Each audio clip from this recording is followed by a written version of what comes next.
Ready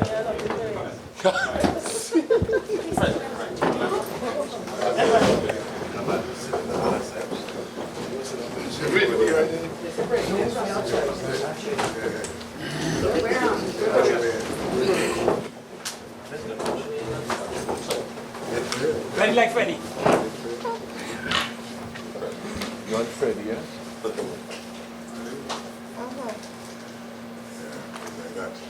All right. Thank you very much, and good morning to all of you members of the media. First of all, let me thank you for coming to cover what we consider to be a very critical statement in the life of governance in Trinidad and Tobago in the year of our Lord 2017. We call this press conference and news briefing this morning to have the public know through you and through the medium of the media what the government is not telling the people of Trinidad and Tobago. This is the first point we want to make, that what we are about to reveal, which would bring light to a number of activities that are taking place behind the scene, the government don't want the people to know that. And that is interpreted that way because currently a competitive bid round is taking place for the assets of the Petroleum Company of Trinidad and Tobago.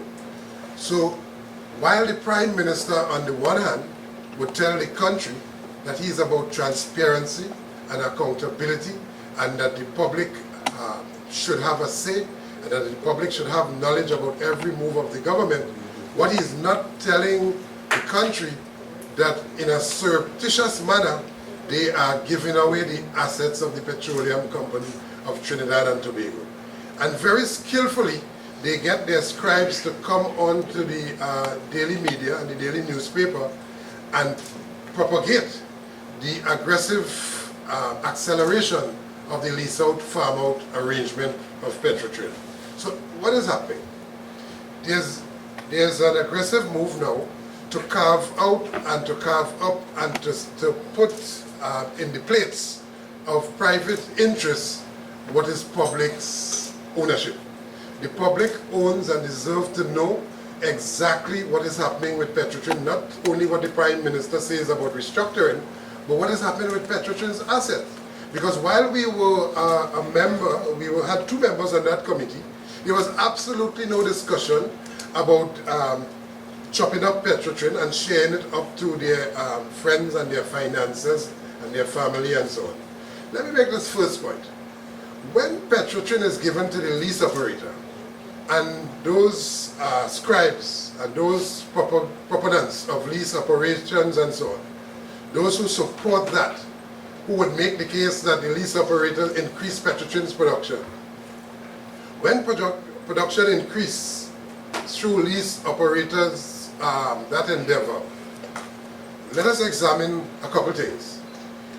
It increases as a result of those lease operators having all of the data with respect to exactly where this reservoir of oil is, and at very low cost to them because tools are made available, equipments are made available. Of course, the whole question of the infrastructure is made available at no cost to the lease operator. So the lease operator does what Petrotrin is supposed to do. So that's one part. And then that is considered to be a success story. Okay? When the lease operator is given all of this facility to make, to produce more oil that benefits him, that increased production does not go to Trinidad and Tobago. You want to make that point. The increase in crude oil production, which all of those drivers and other drivers of lease operators and those proponents are calling for, it goes into the private bank accounts of these people who just cream off the profits from Petrotrin. Our position is that any arrangement that allows for the assets of the country to end up in the hands and the pockets of private interests is against the people who own those assets. And therefore there will be less money to spend on drugs in the hospital, beds for the hospital, to deal with crime, to deal with education, deal with all of the social problems that we have in the country today. And the lease operators and their friends will laugh all the way to the bank at the expense of the company. This arrangement here, and I want you to take a good look at that and do your own research, because this arrangement here provides for Petrotrin's fields and acreages and so on that are now under the control of Petrotrin to be given away to lease operators, while nobody said anything at all about aggressively accelerating this program. There was absolutely no discussion with the recognized majority union, the major stakeholder at Petrotrin, to determine how is this going to benefit the company in the first instance, how is it going to benefit the country, and to determine how is it going to benefit or on the reverse, negatively impact the workers that we represent. Absolutely no discussion. But you would recall, members of the media, the OWTU on the appointment of this new Minister of Energy. You would recall us expressing our own curiosity as to why he was appointed as Minister of Energy. Because we said that he has a track record, and his track record is to aggressively go after putting Petrotrin's assets in private interest. Okay, that's his track record. This Minister of Energy, his track record is in lease and farm out. So what in fact the Prime Minister did, he appointed a lease and farm out minister to lease and farm out the people's asset. Now if that suspicion was merely a suspicion back then, our worst nightmare is becoming a reality. And we are saying that this was done surreptitiously, this was done without the public knowledge. I mean, you talking about a wide sweeping, aggressive lease out program, and the public does not know. The public does not know how that does not benefit the public and how it benefits a few. I think that we need to open up this discussion and to, through the media, have the public know exactly what is happening with this program of lease and farm out arrangement and so on. So where are we now? We have a restructuring committee that made recommendations.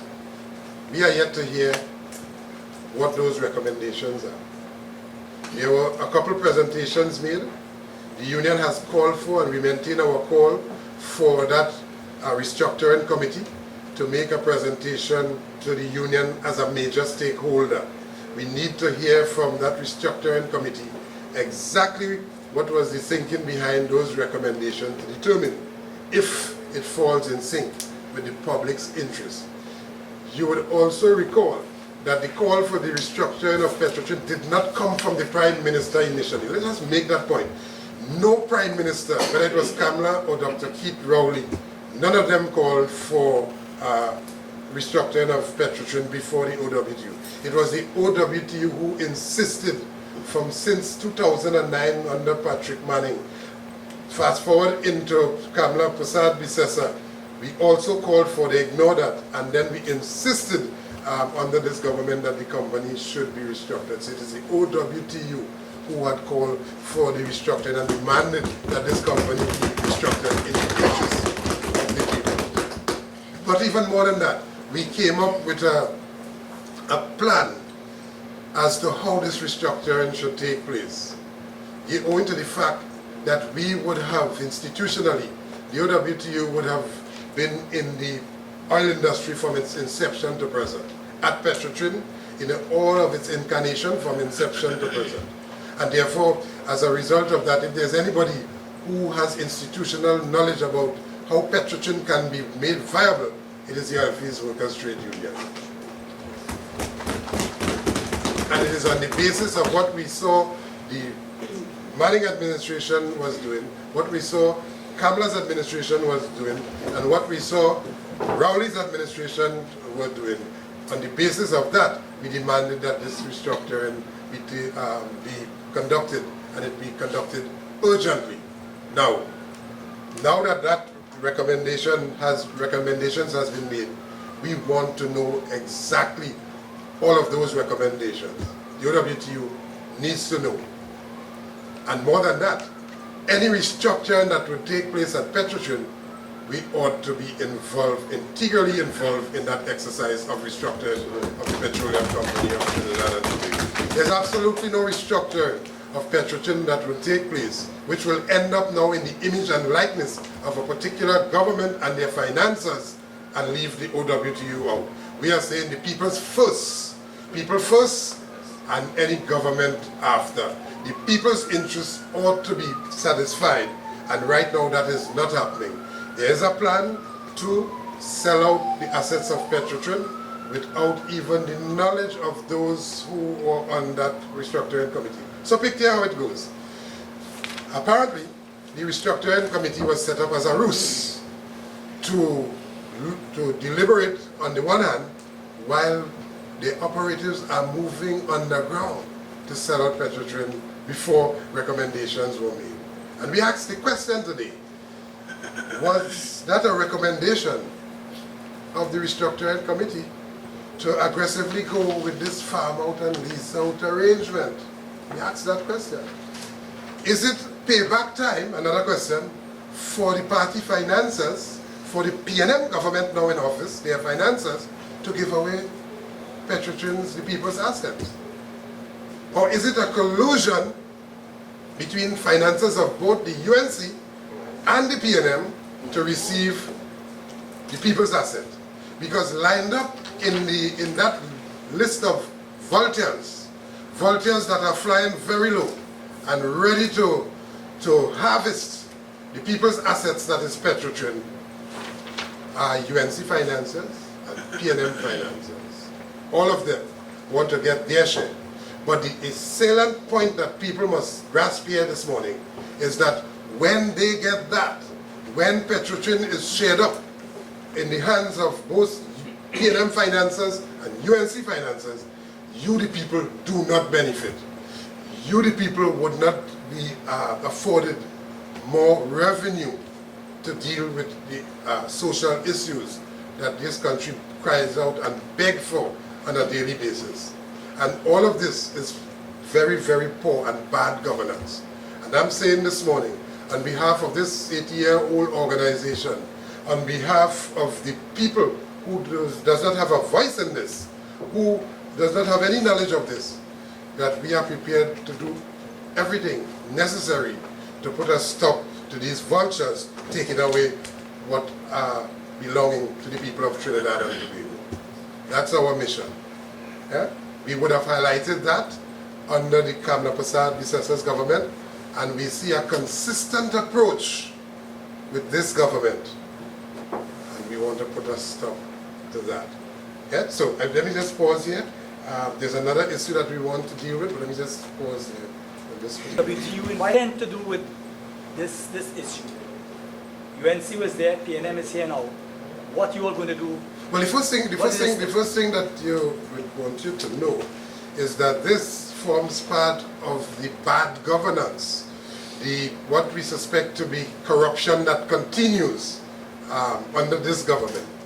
Is our perception, because we identified it as corruption then, and we are still identifying it with great suspicion as corruption where other people are going to benefit. Now, the first step is to have the public know through you, and thank you for coming, to let the public know what is happening with these assets. The other steps would form part of our aggressive move. On Labor Day, you did hear say that we are mounting an aggressive mobilization campaign across Trinidad and Tobago, starting in Tobago, which in Tobago, the Tobago arm of that will take place tomorrow. And then we come back into Trinidad and we ramp up that whole question of letting the country know exactly what is happening, what the government wouldn't tell you, what the financiers wouldn't tell you. And you would see from minister to minister, past and present, they call in for this, because their friends would benefit from it. And ours is not just the responsibility we feel for the workers of Petrotrin alone. Yes, our responsibility covers those workers, But we see our responsibility even wider than that, because we see a viable Petrotrin with all of the assets belonging to Petrotrin benefiting the people of Trinidad and Tobago, and of course, by extension, the workers who work there. So we have a responsibility. Mr. Roget, you all plan to hit the road, you all plan to, we're hearing outside there's going to be a little something in this country. Is the union going to be part of that something? I'm not sure what you're talking about, and I have to be very careful with your something when you put it like that. Let me just say, we are very clear, and that is what I said. We are going to mount, and deliberately, without apology, and without regards to who say what and who vex loss, we are going to mount an aggressive mobilization campaign. Yeah? And the result of that, if you think Brett was a threat, the result of that will be even greater. Yeah? And just look back at your history, how it worked not too long ago. Yeah? You did it under Kamala, we're going to do it under this government, because this government is no different in this regard than the last government. We are very disappointed that they are taking this approach when people mount platforms throughout the length and breadth of the country talking about different type of governance. So where's the information of this follow, so bio, On the ministry's website. How many people interested in that? People are interested in sharing murders and so on social media. But they know for a fact that the public is not paying attention or would be visiting this website. So any argument that the country would have known or they advertise it is certainly not sufficient through this particular medium. They ought to have been telling the country that, listen, this is what they plan to do. But even more than that, stakeholders ought to have been consulted upstream long before decision was taken in that regard. We have said repeatedly that those wells, all of those data that finds its possession in the hands of those lease operators long before this bid round take place, you know. So people are bidding with the information as to which well is viable and which is not, because there are corrupt people at the top management in Petrotrin, and there are people who worked in Petrotrin in the past who would have left and went straight into lease operation with all of the data, all of the well data, all of the reservoir data and so on. As a matter of fact, Petrotrin would have spent huge sums of monies, millions of dollars, to do a seismic survey, right, 3D seismic survey, across the southern basin of the country, which result they have in their possession, which we rather suspect would have already been given to these lease operators, which could have been used by Petrotrin in the interest of the people. So you cannot make an argument that you give the best wells, the most lucrative wells, to the lease operator, and when he turns on the production, that is more viable. Petrotrin management, for quite a while, we have been identified. They allow these assets to run down in preparation to give it away. Minor repairs are done. Infrastructure is provided for these lease operators. They pay starvation wages, observe no safety codes that the country's law provides for, no HSE standards, and then they say it's a success story because the production has been increased. And that is where you have the Rhines of this world talking about the production has been increased, because their friends are benefiting. But the point must be repeatedly, that the company don't benefit and the country don't benefit. Petrotrin purchased the oil, their own oil, back from those lease operators. Okay? You think about that. So you have your own assets, you give it to somebody at peppercorn rate with all of the information as to how it's going to maximize that production, and then you take money out of your pocket and pays back for it. And the money that you get when I pay you back for it, you'll have all the way to the bank, because two things happen. You are enriched, and you are enriched by foolish people.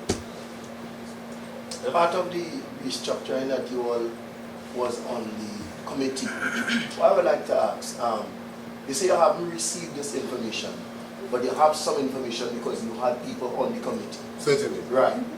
What is your intention with the little information you have on an international standard? Because as I'm seeing, being a part of the oil industry, it's staying here and nothing is being done. So it looked like we have to open up this kind of worms to the world so they could understand that you all are very, very serious about stealing away the purse of the nation. I don't know what is your intention. Well, we are serious about that you have. stealing away of the purse of the nation. We are not stealing it, no. We are serious about those who are stealing. No, those who are. Right, that's the first who are, point. yeah. Right, that's the first point. Now, we are calling for a presentation, a complete presentation by that restructuring committee. We have not had that. We have made recommendations for Petrotrin to be broken up into manageable segments. That has not happened. And until and unless that happens, Petrotrin will continue to be challenged with a number of inefficiency problems and accountability problems, right? One of the things I want to ask also, why does Petrotrin have one of the biggest HR departments in the world? Well, that is to facilitate the nepotism, cronyism, and the bringing in of people at top level in the company.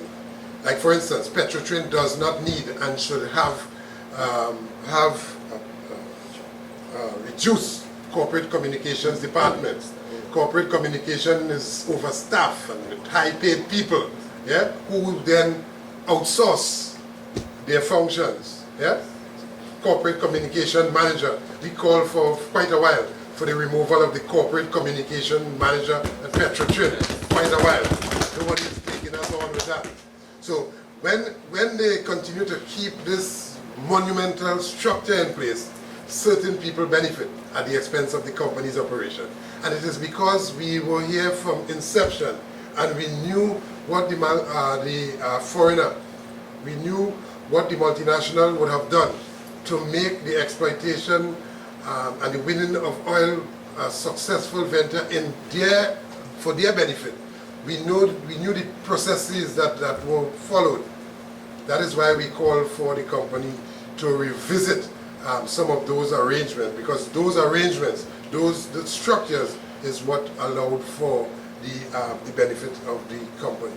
But having placed it in the local hands and with local politicians getting involved and putting their friends and their families at the top, that is why Petrotrin is suffering, is on its sick bed at this point in time.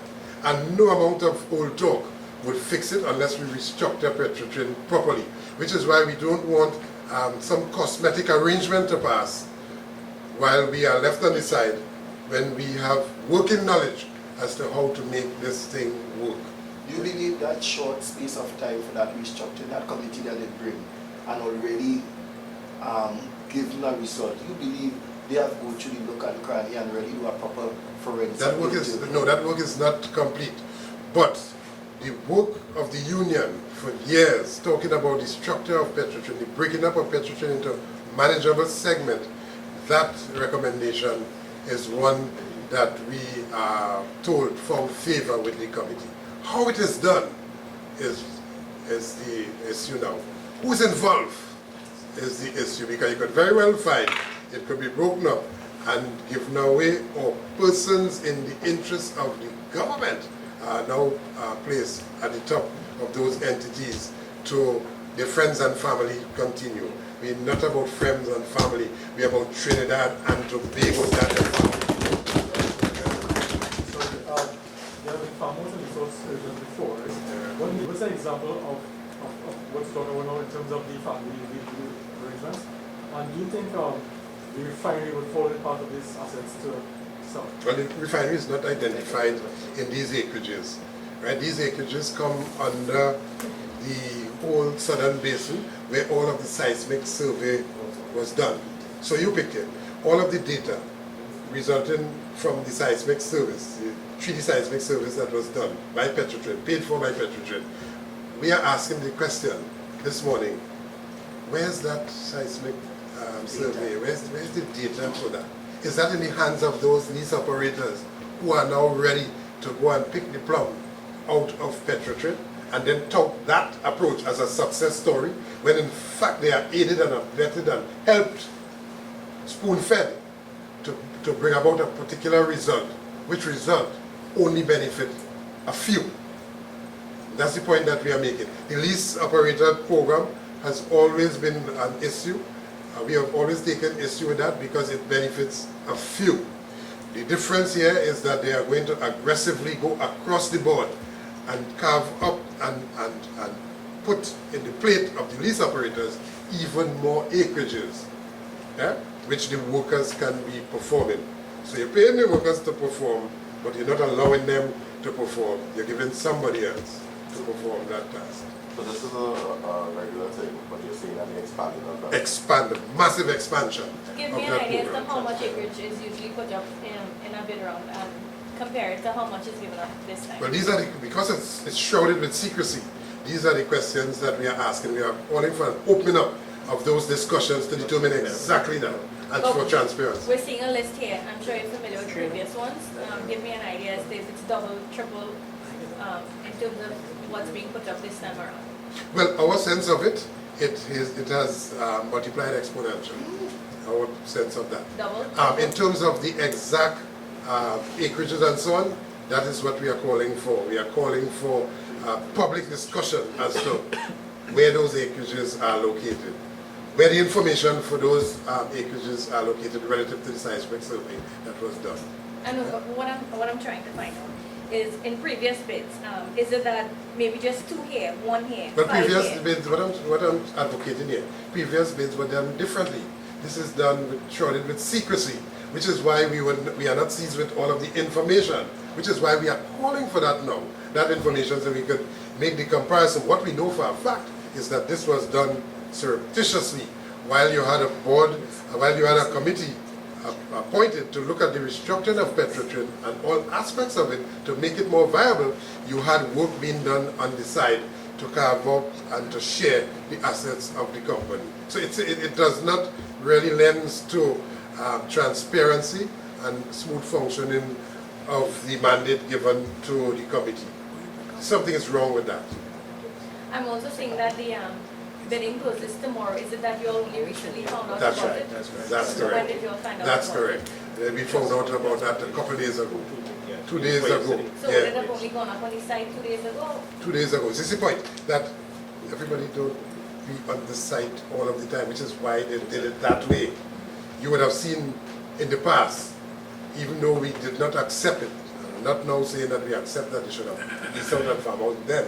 But what is different, you would have seen in the past discussions and so on, meetings, conferences and so on about the same aspect of bid rounds and so on, particularly when it has to do with Petrotrin's acreages. And we are saying more specifically at this point in time, because those acreages in the southern basin of the country, they are covered by the seismic data that, the seismic survey that was done, it makes it more suspicious as to what is going to happen. Petrotrin has a department that does the extraction of the oil.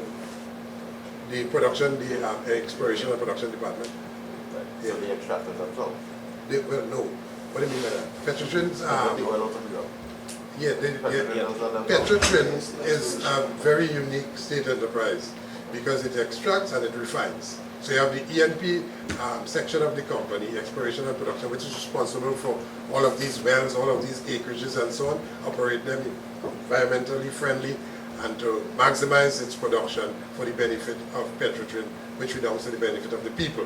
So you have the exploration and production departments separate, which is why we are saying that in this structure, what ought to happen, that department ought to be unhinged from the entire Petrotrin and allowed to operate with autonomy, focusing primarily on exploration and production, looking at all of these lucrative wells. I mean, we're talking about breaking up the company so that you can have a sharp focus on these acreages, but they are giving it out. So then when you break up the company, what would they be looking at? So what I'm trying to get at, right, are you saying that what the E&P department is doing is also what these operators are doing as well? That is what they're supposed to be doing, yes. But because there's always this plan to give away, you see, they give away what belongs to you, comrade, what belongs to me, what belongs to all of us in this room, what belongs to the man on the street, what belongs to the sick in the hospital, the born and the unborn. They put it in the hands and the pockets of a few elites, their friends, and that is where we are taking issue.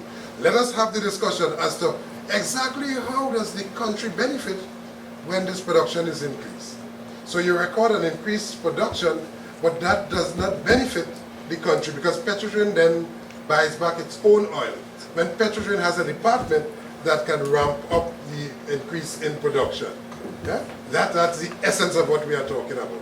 And the man in the street, even the strongest party supporter must know that it is against his and her interests when this goes that way. But even more than that, your party is doing the same thing like the last party which they condemn.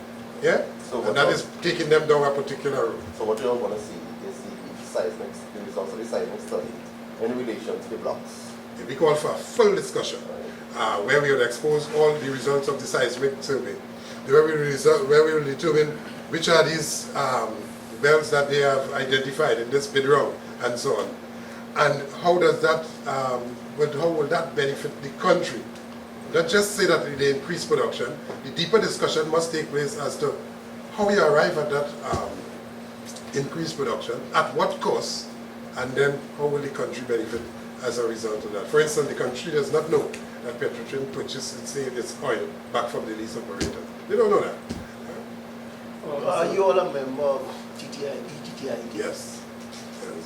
So that means we have a collective database on all extraction which have gone in the past. We have that. Being a member, we really all have the extraction. I'm not talking about mine, only the oil, the gas, oil and gas. We all have. No. TTIT would not have that data. And I'm not sure about what they have in their possession or what they don't. But they look at the revenues of all of these various oil companies. And they could deal specifically with and then determine where those discussions, because all of the various entities ought to get involved. This is what we're making in those discussions to determine this data. Where is it? Who has it? And who has it now? And in whose interest that person or persons would have this data. Yeah? A lot of backdoor dealings, a lot of underhand dealings and so on, a lot of insider trading is taking place. And this is the point that we are making under those who said that they are for transparency. Underhand, backdoor dealing, underhand trading is taking place in that. And note very carefully that with the getting well, and we wish him to get well, we wanted him to get well very quickly. That's the Minister of Energy. We found that the one who was acting for him, that he had no knowledge or idea at all about what he was doing. So we wanted him to get well, but note very quickly, with him getting well, yeah, he certainly took up his bed and started walking. Yeah, walking with his bed, he's leasing out and farming out. So just now said something about breaking up the company. Has you heard anything about the plan calls for breaking companies in different entities? Well, we made that strong recommendation. We have always called for it.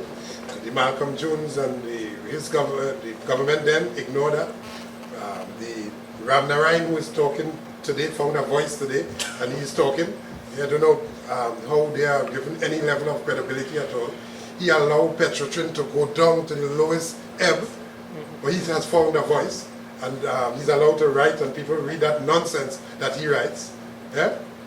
He too ignored Petrotrin, and we remain consistent with that call for the breaking up of the company into manageable segments. And that is where we are. And we are reliably informed that that was one of the recommendations. The point we are making is that how do we execute that?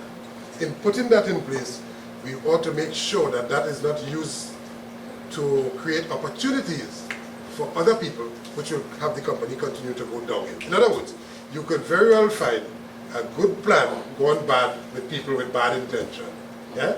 And to put checks and balances in place there, we are insisting that the OWTU be a part of that. We can't recommend that and stand on the wayside and see them take the company down the road of destruction even further. I would inside Milan Massey Wood Group. I don't know if that sound give anything, any voice, but we were hearing that on the ground.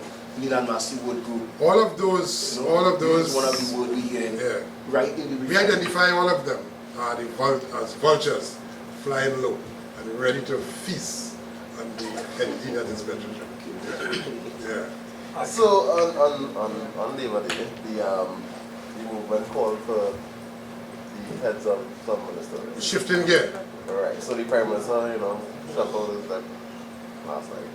I mean, what are your thoughts, you know, The your shuffle. feelings, happy, We are sad? not going to go into that, to derail this morning, except to say, well, with this lease, this aggressive lease arrangement with Minister Khan, he might need to do a little more inclusion into who he reshuffles and who he removes. Yeah. But If Minister Khan is going to give away the people's asset, we are certainly going to insist that he be removed from the portfolio of Minister of Energy. Yes, it's not Minister of his energy. No, no. We rather suspect that the former minister was removed because she was against this program. We suspect that those powerful influence in the lease operators caused the removal of the former Minister of Energy to facilitate the bringing in of Franklin Khan to aggressively go after the people's assets. You see how the checks and you see how the chess game goes? you know, she's back as the parliamentary secretary in Oh. the Ministry of Energy. Yeah, parliamentary secretary. Yeah. To what? To come back now and to stamp this arrangement, because if you don't stamp it, we will send you back. No, no, no. We call for the protection of all of those who join with us to protect the assets of the people of Trinidad and Tobago. We do everything to protect those who stand on the side of truth and justice, and certainly who stand on the side of the people. When you hear people talking about Trinidad and Tobago from that standpoint, check on them, check on them, and check on those who have a history about talking about Trinidad and Tobago. And ours is the proud history of talking about, and not just talking about, putting action in place in defense of Trinidad and Tobago. Let me just say one thing about that. I had said on Labor Day, and I want to quote, and you can get it from the quote, that if he is serious about good governance, then the Prime Minister must step up to the plate and take full control of his government. The Prime Minister is not in control of his government at the current moment. He must accept the inescapable reality that things are not right and that the country is just falling apart. Therefore, for the benefit of the country, a radical overhaul of government is not only necessary, indeed it is critical. In this overhaul, defective parts must be removed and new parts must be installed for the proper functioning of the engine of government. The country deserves it and must accept no less. So we don't want a spark plug being removed, but in fact you need to take the engine down and have a complete overhaul and change rings and bearings and pistons and so on to have a proper functioning of the engine of government. It wouldn't function like that, Prime Minister. It will continue to go put and misfire if you just change the plugs. And when you have all of the valves and so on, when you have the pistons to be changed, the rings and so on, and more further than that, when you are getting back pressure, yeah, based on bad rings and so on. Yeah? So that answers your question. But back to Petrotrin, we are very, very serious about this oil company that belongs to the people. And therefore, no amount of hoodwinking or no amount of private deals and so on would suffice. We are going to intensify our public education program to let the people know that the government is going down with the biggest ruse right now. So they're talking about restructuring with all of these lofty ideals and so on, but at the same time something is happening beneath the surface. Yeah? Right. So that's one issue. The other issue we wanted to deal with this morning is another issue that we dealt with on Labor Day, which is the National Insurance Board.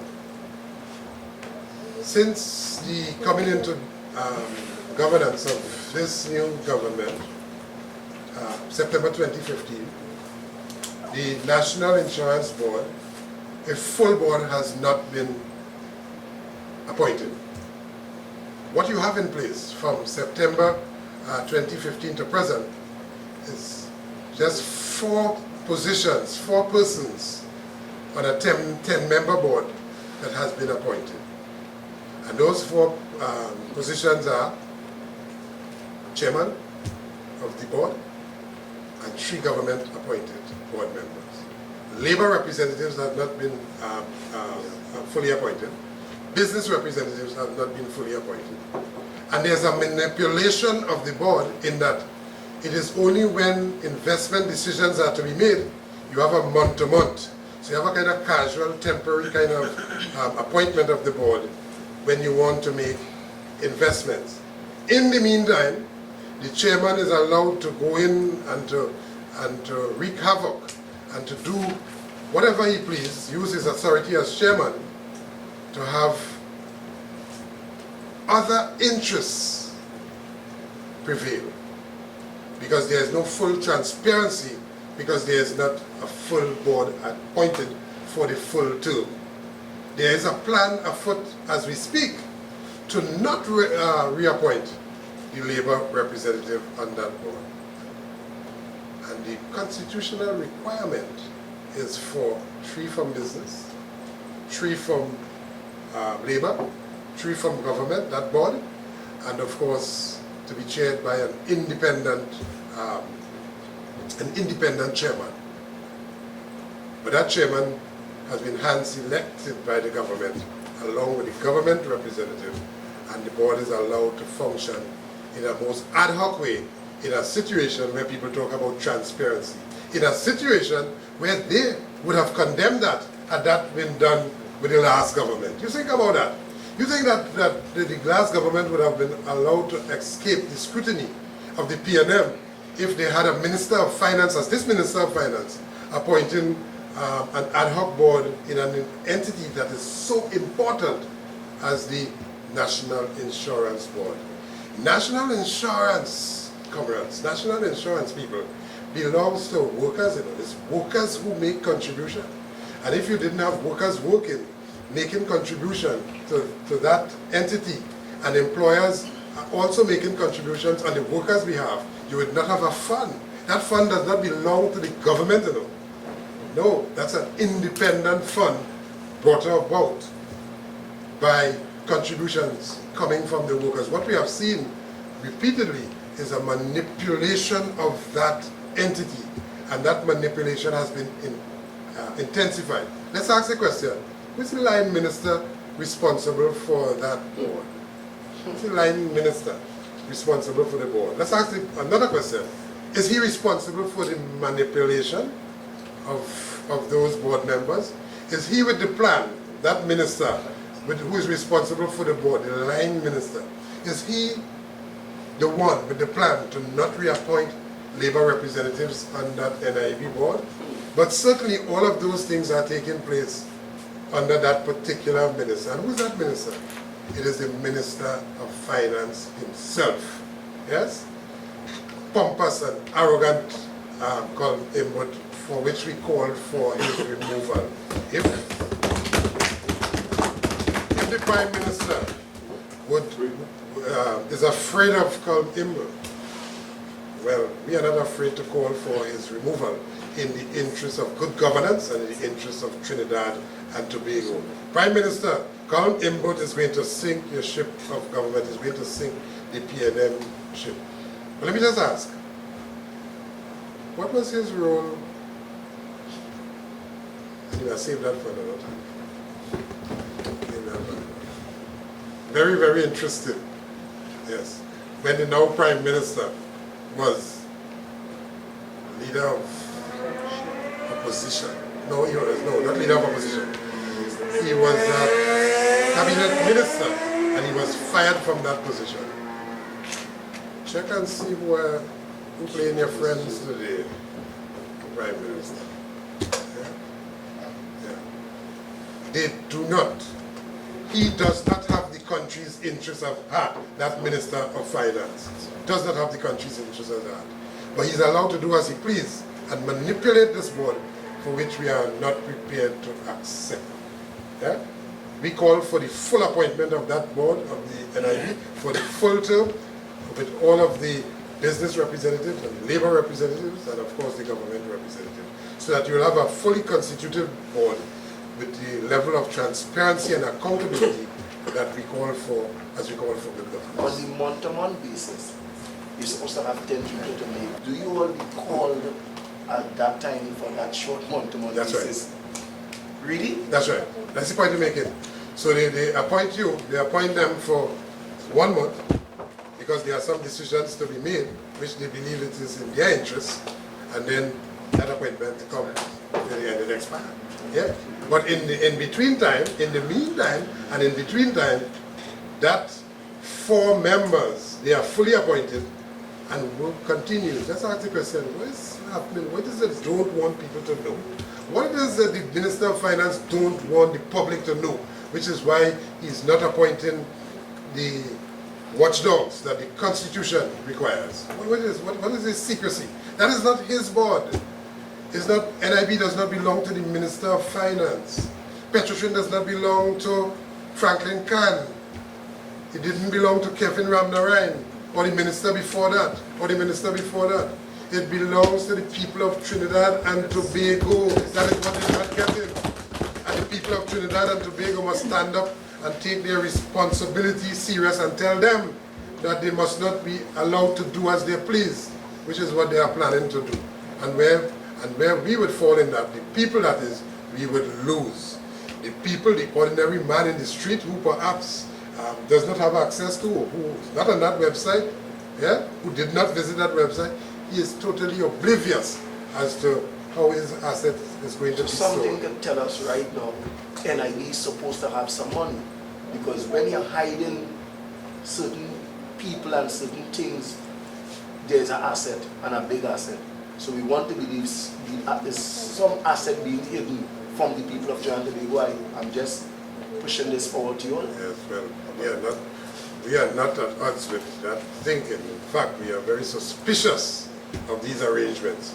But straightforward to the point, it is bad governance, it is not transparency, and it produces a level of suspicion and so on as to what is happening with respect to that board. And let me end by making this point again, that people must remember, that the party supporters must remember, that the man in the street must remember, had that been happening under the last government, the same leader of the opposition, now Prime Minister, would have been up and down the country every week telling the country about what is happening with the NIB and the people's assets and calling for transparency. But that is happening under his watch with his Minister of Finance, who is responsible for that board. It is wrong and it must be stopped. We call for the full appointment of the board, complete with labor representatives, business representatives, government representatives, as the Constitution requires. Yeah? Good? You get it? Right. So before you go, let's not take off on what is not important. You know, it's very important to those who exploit media workers. You come out here, you cover this story, you diligently ask questions and so on. You understand it, you give a good write-up. But those who are like back on the plantation, those editors and so on, those scribes, yeah? Yeah.